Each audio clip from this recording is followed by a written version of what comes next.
the guilt-tripping words, the long, punishing silence. Across from you, they're throwing every psychological tactic they've always used on you. In the past, your heart would race, your stomach would tighten, and you'd trade anything just to calm their emotional storm. But right now, something strange happens. You feel empty, a steadiness so quiet it even surprises you.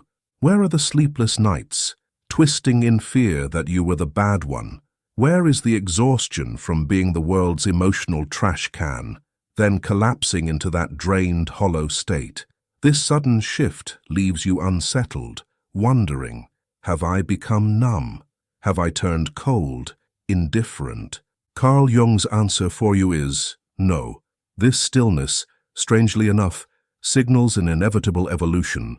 The person they thought they could manipulate so easily no longer exists. So what replaced that old, worn-out weakness and formed this invisible armor? Why does an awakened empath feel so strong, so untouchable? The answer lives in the deepest restructuring of the soul, and you're about to discover it right after this. Number 1. From the one who endures to the one who can't be touched. For all those long years before you woke up, an empath's soul often felt like a house with every door left wide open. Anyone who passed by carrying mud, trash, or their own emotional storms could walk straight into your inner world without even asking.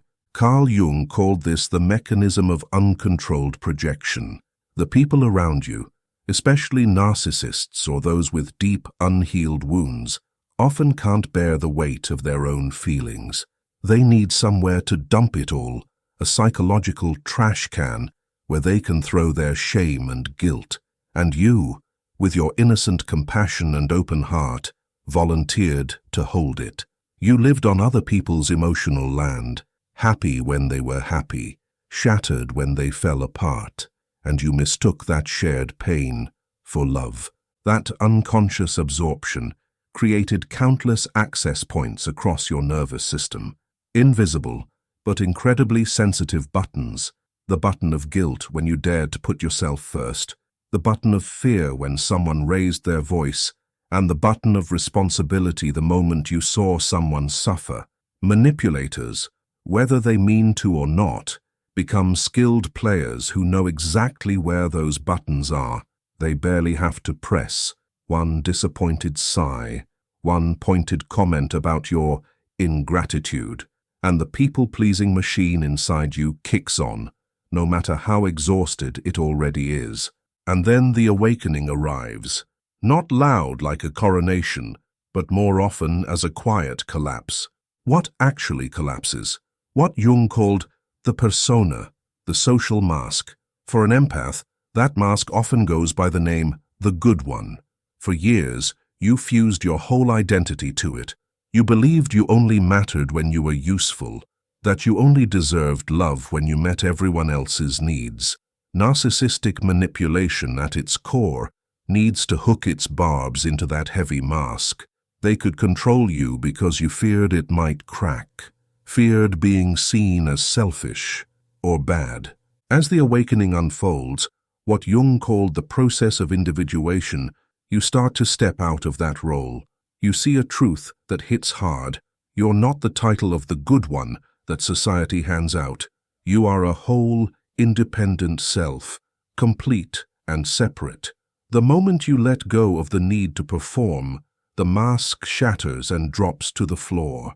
That's the secret behind the emptiness you're feeling. It's the open, liberated space where the mask used to sit.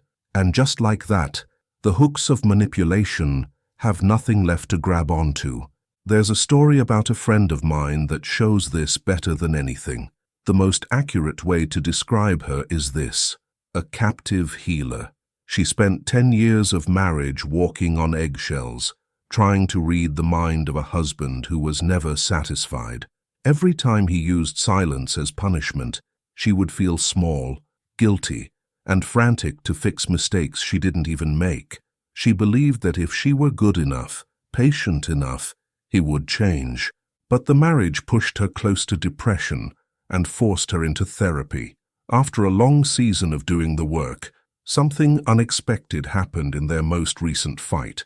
Like always, her husband slammed the door and started the Cold War. But this time, instead of chasing after him, knocking, crying, and apologizing, she suddenly stopped. She sat down on the couch and stared at that closed door. And in that absolute silence, an aha moment flashed through her, lighting up the whole prison of her mind. She no longer saw a powerful man judging her.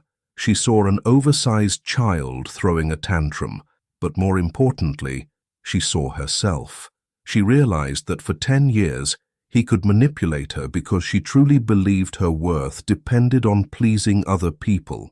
But now she understood. She had no obligation to play the saving angel for someone who doesn't want to be saved.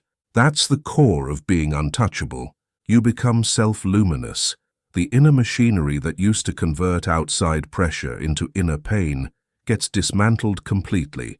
Your psychological structure shifts from absorbing to observing, from merging to separating. And for those who survive by feeding off other people's reactions, your steady, authoritative silence becomes the most frightening punishment, and also the most humane lesson you could ever give them. When the foundation of your inner house changes from dependence to self-governance, the tools that once controlled you begin to fall apart. Number 2. 5 manipulation traps that no longer work. An awakened empath doesn't become untouchable by blocking out accusations. They become untouchable because they've shut down the trigger system behind those traps. So let's walk through the ruins of them and look closely at how the light of awakening dissolves the dark. Tactic number 1. Neutralizing toxic guilt. If guilt is a kind of poison, then as empaths, we used to drink it like water every day. Since childhood, a subtle program often gets installed deep in the subconscious. Setting boundaries equals selfish equals guilty. Every time you wanted to say no, turn down a midnight call, or refuse to carry someone else's responsibility, a rising undertow of shame would swallow your logic. You felt like you were committing some unforgivable crime against the morality of being a good child, a good friend. But in Jung's deep exploration of the psyche, he pointed out that much of what we call morality is often just fear in disguise. Awakening brings a painful but necessary separation between the shadow and the ego. Before, you pushed your firmness, your instinct to protect yourself, into the dark because you feared people would label you cruel. But now you see it clearly. Self-protection isn't evil. It's a sacred act that keeps the soul alive. When someone, maybe a parent or a partner, says, "I'm so disappointed in you," you see through what's really happening. That disappointment comes from their expectations colliding with the reality of who you are.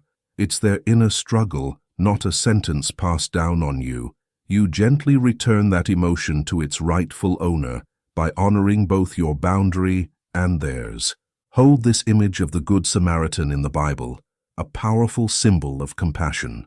He stopped, bandaged the wounded man, brought him to an inn, and paid for his care. But he didn't take the man home and support him for life. He didn't cancel his journey to live someone else's life for them. He helped with a warm heart and a clear mind. That's the difference between compassion and martyrdom. Awakening helps you understand this. You can love someone deeply without carrying their fate on your shoulders. Tactic number 2, the collapse of false obligation. If guilt is an inner chain, then obligation is often an invisible prison built out of social rules. In modern culture, the reciprocity norm runs through almost everything. Without realizing it, we carry a huge mental ledger. They bought me dinner, so I owe them a yes. Or, we've been friends for 10 years, so I owe them loyalty no matter how toxic they are. An empath's self-worth often gets tied up in being useful. If you don't repay the debt, you feel worthless. But when the light of individuation shines in, that fake ledger catches fire. You start to see relationships through absolute clarity. not through the fog of indebtedness. Normal human interactions, a check-in, a gift, help from the past, aren't I owe us with endless interest. Real love and true connection never bind someone with a sense of debt. Picture an old friend who suddenly shows up, brings up memories, then asks for something unreasonable, or borrows money you know you'll never see again. Before, you would have swallowed it and said yes, or said no with a long speech to justify yourself, apologizing, explaining, trying to soothe that heavy feeling of owing them. But now, you simply say, I really value our friendship, but I can't help with that. You don't need jade, justify, argue, defend, explain. You stand there, steady in your decision, knowing that refusing a request doesn't erase the past. It just means that in the present, it no longer fits your values or your peace. Their emotional collection system collapses because you've torn up the slave contract you once signed without even noticing. You're free, not because you're ungrateful, but because you've learned the real cost of freedom, the willingness to disappoint others, so you can stay honest with yourself.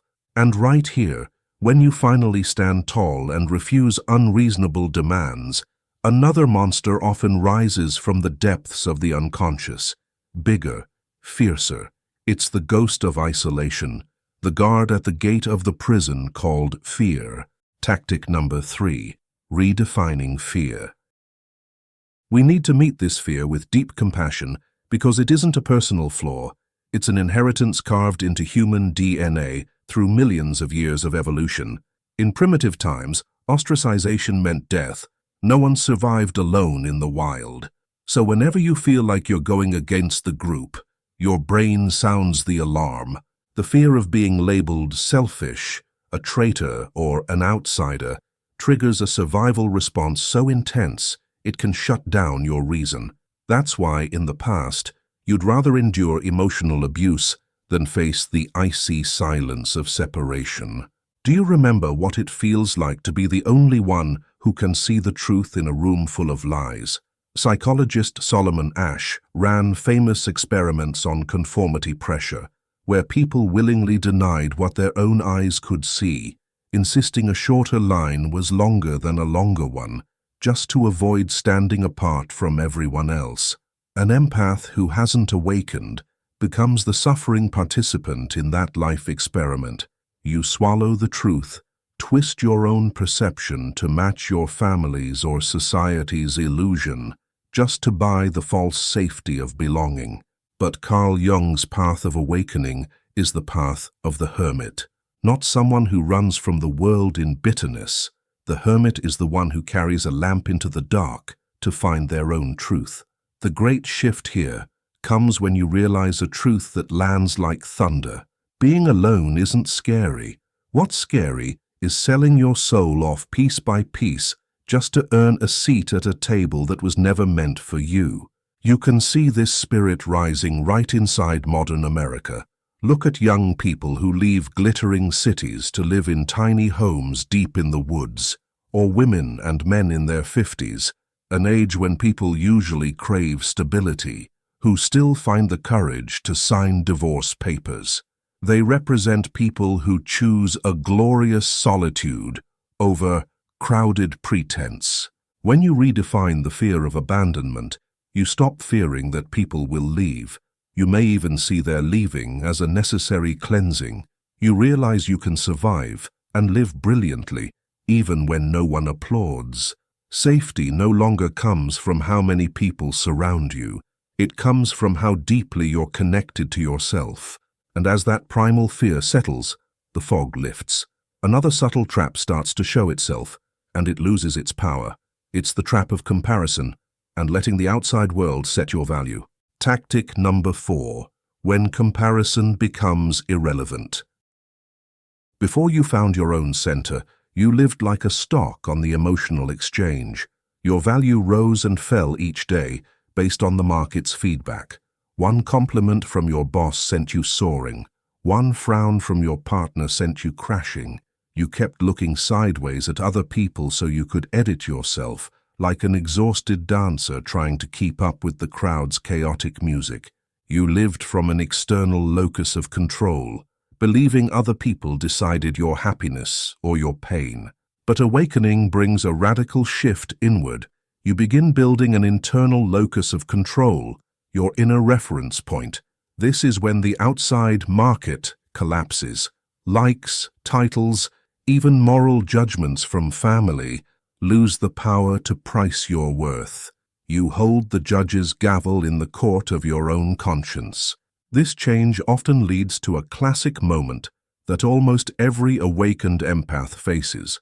One day, the person who used to manipulate you looks at you with a mix of shock and accusation and says, "You've changed.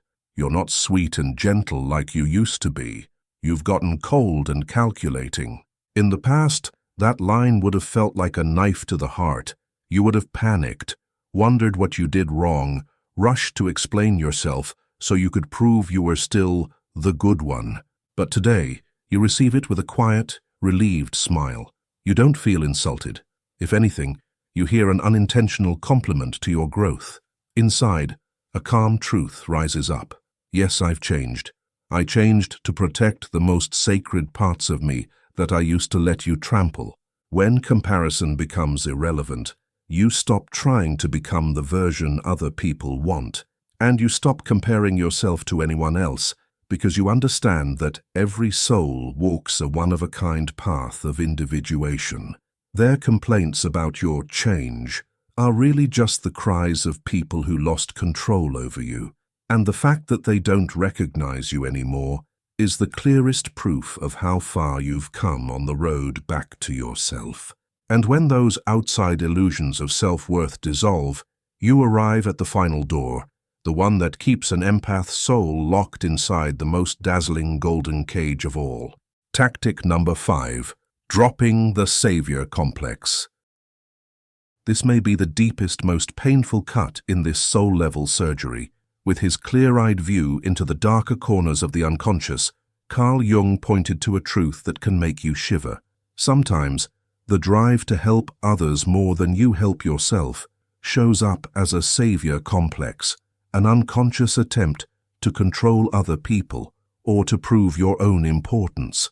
We rush in to fix someone else's broken pieces so we don't have to face the wreckage inside our own house, or to quiet a hidden fear. If they're okay, they won't need me anymore.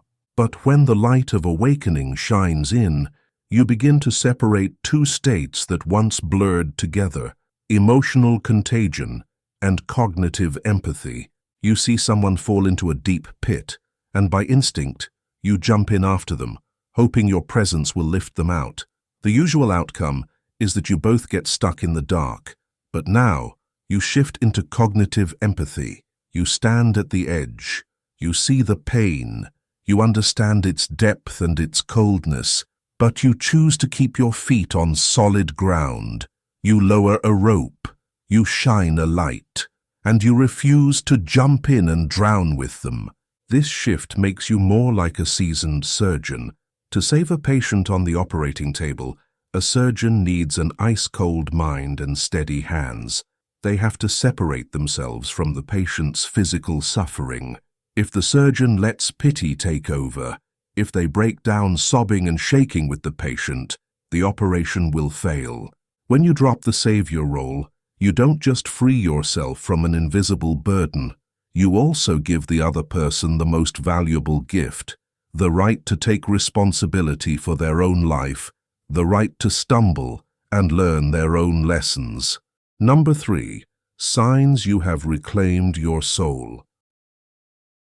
When the last manipulation traps finally collapse, like sandcastles pulled under by the tide, you find yourself standing in a completely new landscape.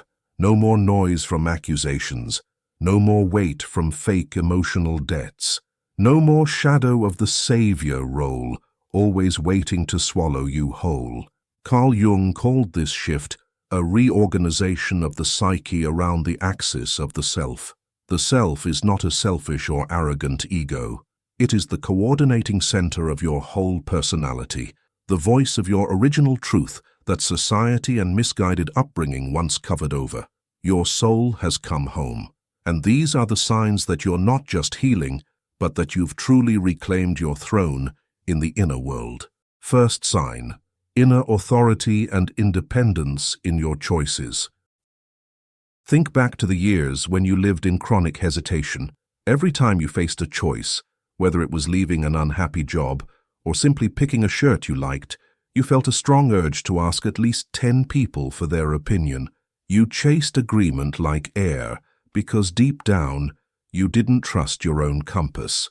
The lack of inner authority turned you into a slave to other people's advice, judgments, and expectations. But after awakening, that old permission-seeking mechanism dies off. You begin to notice an independence in your decisions that sometimes even surprises you. It's not that you stop listening to others, it's that their opinions no longer have the final say. You know what is right for your soul without needing any kind of public vote. To really grasp the power of this independence, we can look at one of history's greatest examples of inner authority, Joan of Arc. A 17-year-old peasant girl, illiterate, living in a time when women were expected to stay silent. And yet Joan dared to stand before seasoned generals and the mighty church and declare her mission to lead the French army. What allowed her to endure mockery, doubt, and even a death sentence at the stake without flinching? It was because Joan had found the self. The voices she heard, through a Jungian lens, were direct guidance from the deep layers of the collective unconscious, a sacred connection that, once touched, makes the outer world feel very small. When you awaken, you may not lead an army, but you are leading your own life with that same kind of conviction. The craziness or stubbornness that controlling people see in you is, in truth, the unbreakable connection between you and your inner truth. Second sign: emotional sovereignty and the declaration of freedom. The next sign appears with the clarity of a calm morning after a storm. You start to live by the principle Jung summed up in one sentence: I am not what happened to me, I am what I choose to become. In the past, if it rained today, your mood went dark. If someone felt angry, you felt at fault. You were emotionally colonized by the feelings in your environment. But now, you've established emotional sovereignty. This is a state where your inner reality is protected by a subtle filter. You're aware of the pain and chaos outside, but they no longer have the power to seep into your very blood. You separate experience, what happens, from identity, who you are. A failure doesn't turn you into a failure. An insult doesn't make you less worthy.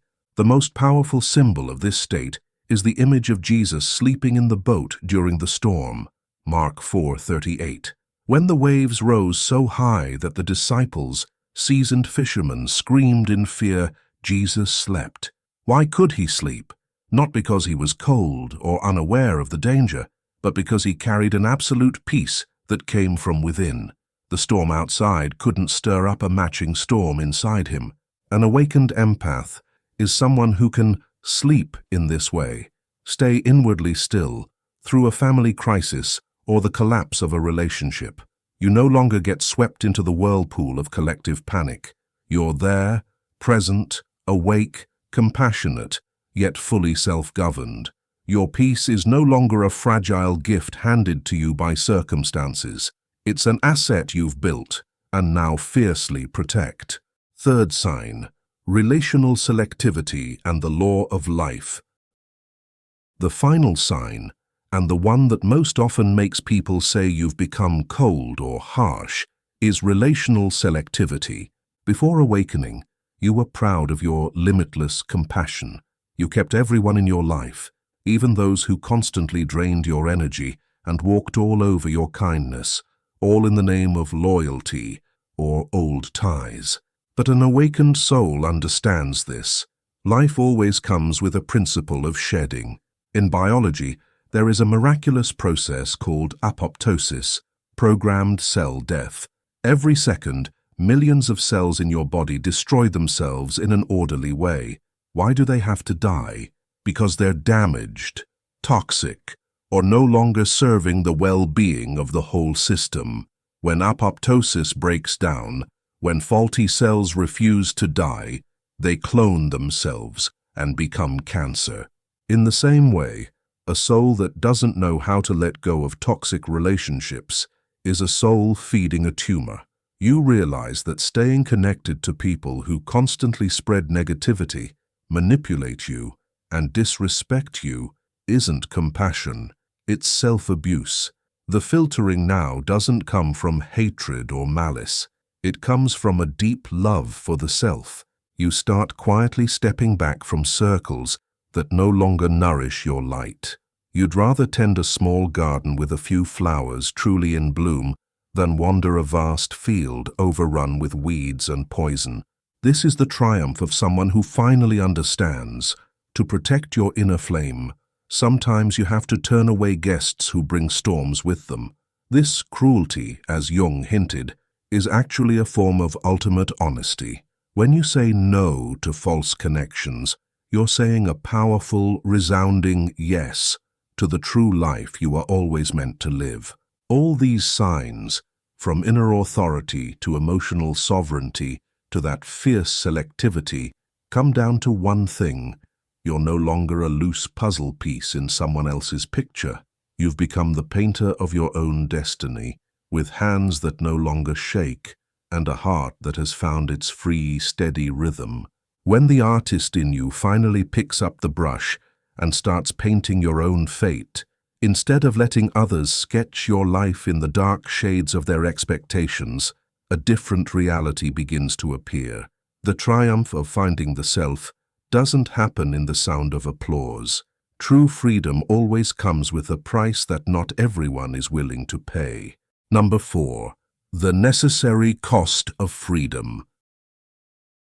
In American culture, where likability is often mistaken for morality, the moment an empath stops feeding other people's expectations, it's quickly seen as some kind of pathological rebellion. In depth psychology, when a person goes through individuation, they unintentionally become a mirror for the unconscious of those around them. When an empath sets boundaries, when you say no to manipulation, you shine a cold beam of light onto their shadow, the part made of control, narcissism, and unacknowledged weakness. The natural reaction of those who once benefited from your sensitivity is to try to pull you back into your old place. They can't accept that you've grown up because your growth means they lose their power. So they start sticking pathological labels on you. The people you love most may call your new, fragile sanity cold, selfish, or heartless. They'll say you've changed for the worse, that someone has brainwashed you, or that you're going through some kind of mental breakdown. That's a razor-sharp kind of pain. Hearing the very people you would have died to protect call you cold-blooded can make your heart bleed. But look through that fog with Jung's eyes. These accusations don't actually describe you. They describe their disappointment at losing a tool that once served them. The coldness they see is really the stillness of a soul no longer shaken by other people's scripts. The selfishness they condemn is really the highest form of self-respect in someone who finally understands they are not obligated to drown so others can stay dry. The final storm, the extinction burst effect. To prepare yourself for full freedom, you need to understand a harsh rule in behavioral psychology called the extinction burst. Picture a child standing in front of a vending machine. Every time they press the button, candy drops out. But one day, the machine breaks. The button stops working. The child starts pressing it over and over, harder and harder, even kicking the machine and screaming louder than ever to demand the old result. In manipulative relationships, you are that machine, and your guilty reaction is the candy. When you begin to awaken and stop giving that reaction, stop feeling terrified, stop crying, stop giving in, the other person will increase the intensity of their attack. If in the past, one sigh from them was enough to make you anxious, now they'll start shouting. If once a bit of cold silence made you surrender, now they'll disappear for days or threaten something far worse. This is the most dangerous phase, but also the most decisive. Don't mistake this sudden spike in intensity as proof that your boundaries are wrong. It's the final scream of a dying manipulation system. If you hold your ground in stillness, if you refuse to let yourself be dragged back into the pit of guilt, this storm will pass, and freedom will remain. However, there is a red line you must never confuse. Firmness does not mean willingly becoming a sacrifice. If their emotional storm escalates into physical violence, threats to your safety, or insults that trample on your dignity, then the greatest compassion you need to practice is for yourself. Turn your back and leave immediately and completely. Your safety and your dignity are absolute. Protecting the self means not allowing anyone, whether in the name of love or blood, to stain the temple of your soul. Walking away in that moment is not running away. It is the act of claiming your right to a life that is whole and honored. The rise of holy ruthlessness. To move through this storm, an empath needs a new kind of weapon, one they used to be deeply afraid of: integrating the shadow. Jung taught that a truly strong person isn't someone who has no capacity to harm, but someone who does have the capacity for destruction, yet chooses to hold it in check in the service of truth. This is where the idea of holy ruthlessness comes in. Sometimes, the greatest love you can offer someone is not endless tolerance, but a level of firmness that feels almost brutal.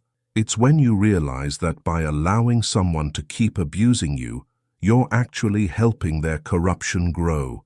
This ruthlessness becomes an act of compassion because it forces the other person to face themselves instead of using you as a shield to hide behind their own wrongdoing.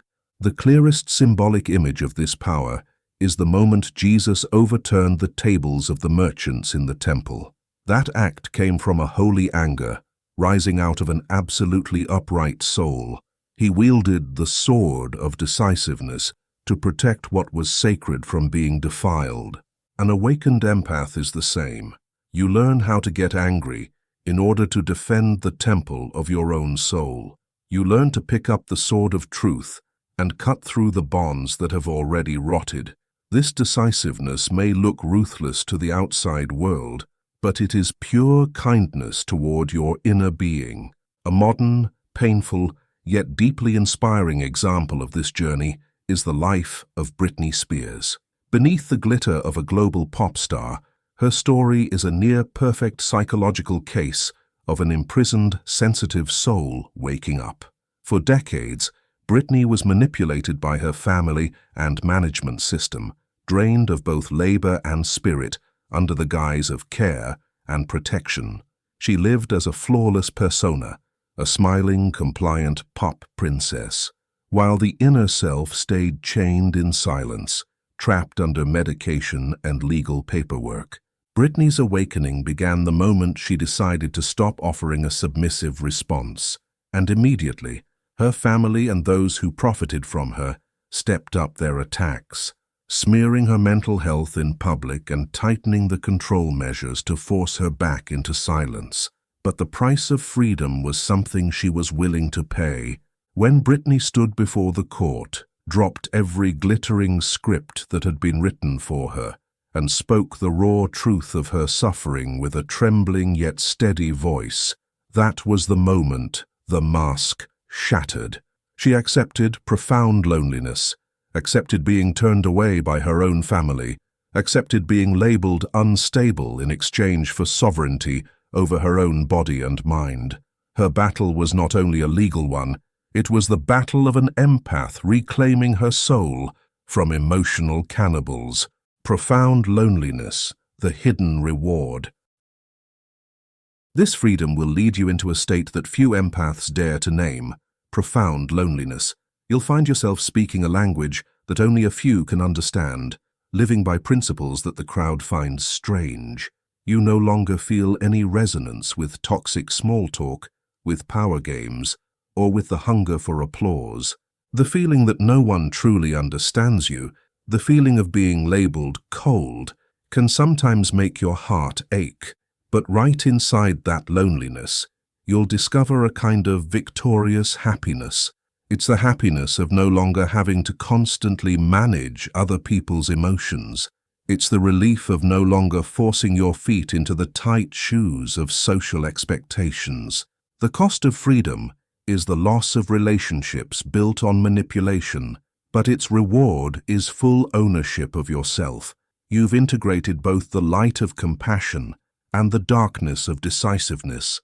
You've become a true warrior of consciousness, someone who can stand firm in the storm of judgment and still keep absolute peace in their heart. This immunity is not a wall that cuts you off from the world. It's a sacred filter that ensures that from now on, only what is most genuine will ever be allowed to touch your soul. You have paid the price, and now you are truly free. In the vast silence that freedom has just handed back to you, a powerful temptation will rise, the temptation to resent. You may want to look back at all the years of youth that were stolen from you and feel a burning rage. But Carl Jung, who found his greatest healing through drawing mandalas and building stone towers with his bare hands, would offer you another counsel. Don't turn your freedom into a new prison called hatred. The energy of resentment, no matter how strong it feels, is still an invisible cord tying you to the ones who hurt you. The sweetest, noblest, most Jungian revenge is to live a life so radiant that their existence fades into a blur in your memory. Turn this loneliness into a secret garden, a place where you replant the seeds of joy that have been neglected for so long. Remember, before you became the one who pleases the whole world, what used to make your eyes light up? Was it afternoons wandering through a library, the feeling of paint staining your fingertips, or the quiet peace of caring for a small plant? This is the time to awaken your creative instinct. Come back to those loves, not to make money or win approval, but to sit in conversation with your own soul. When you pick up a pen to write, when you walk alone in the woods, or when you cook a good meal just for yourself, you are performing a sacred ritual, the ritual of reconnecting with life. As you stay busy watering the flowers of happiness in your inner garden, the weeds of the past will wither on their own, starved of nourishment, and that is the final victory of light over shadow. Becoming untouchable doesn't mean you turn yourself into a lifeless stone. On the contrary, in a beautiful paradox, the heart of an empath after awakening becomes softer and more sensitive than ever. The only difference is this: now, that heart is guarded by a mind as sharp as a drawn sword. Don't be afraid of the empty space manipulators leave behind when they go. It isn't a black hole of loneliness. That quiet, shadowy pause is a sacred space, preparing you to receive something 1,000 times more precious: warm, clear, healthy connections. It's where you meet souls who accept who you truly are, without strings attached, without conditions, without pulling the puppet wires. If right now you notice that the old tricks of the world no longer work on you, don't panic. Celebrate that moment. It's the bell ringing to announce that your soul has officially graduated from this painful lesson. You are already the king, the queen of your inner kingdom. Stand firmly on that throne, because the sovereignty you bought with your own blood and tears is something no one can ever take away. Have you ever felt that almost scary stillness in the face of someone's manipulation? Comment, "I have come home," or share a moment when you dared to protect your boundaries so you can strengthen this community. If this video touches your soul, don't forget to like, share, and subscribe. Tap the notification bell so you can keep walking with me on this journey of healing, integrating the shadow, and becoming whole again, a person who no longer has to run from any part of themselves.